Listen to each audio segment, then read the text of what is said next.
एक समय की बात है, जंगल का राजा शेर बूढ़ा हो चला था। उसकी शक्ति क्षीण हो गई थी। उसमें इतना बल शेष नहीं था कि जंगल में जाकर शिकार कर सके। इस स्थिति में उसके समक्ष भूखे मरने की नौबत आ गई थी। एक दिन अपनी गुफ्फा में बैठा भूखा शेर सोचने लगा कि यदि यही स्थिति रही तो उसकी मृत्यु निकट है।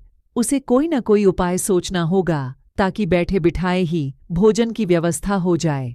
वह सोचने लगा और कुछ ही देर में उसे एक उपाय सूझ गया। एक चिद्धिया की सहायता से उसने पूरे जंगल में अपने बीमार होने की खबर फैला दी।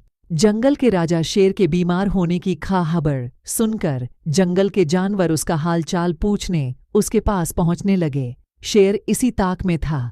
जैसे ही कोई जानवर उससे मिलने गुफा में प्रवेश करता, वह उसे दबोचकर मार डालता।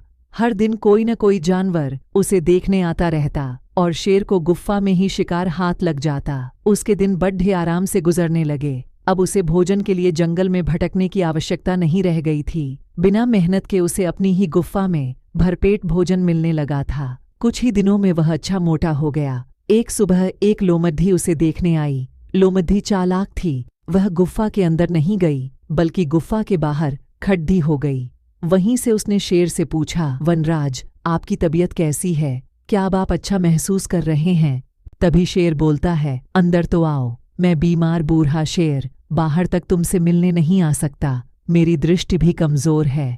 मैं तुम्हें यहाँ से ठीक से देख भी नहीं सकता। आओ, मेरे पास आओ। शेर ने बहला फुसलाकर लोमड्डी को गुफ्फा के अंदर बुलाने का प्रयत्न किया। शेर की बात खत्म होते ही वह बोली, वनराज, मुझे क्षमा करें, मैं अंदर नहीं आ सकती। आपकी गुफ्फा में अंदर जाते हुए जानवरों के पैरों के निशान तो हैं, किंतु बाहर आते हुए नहीं।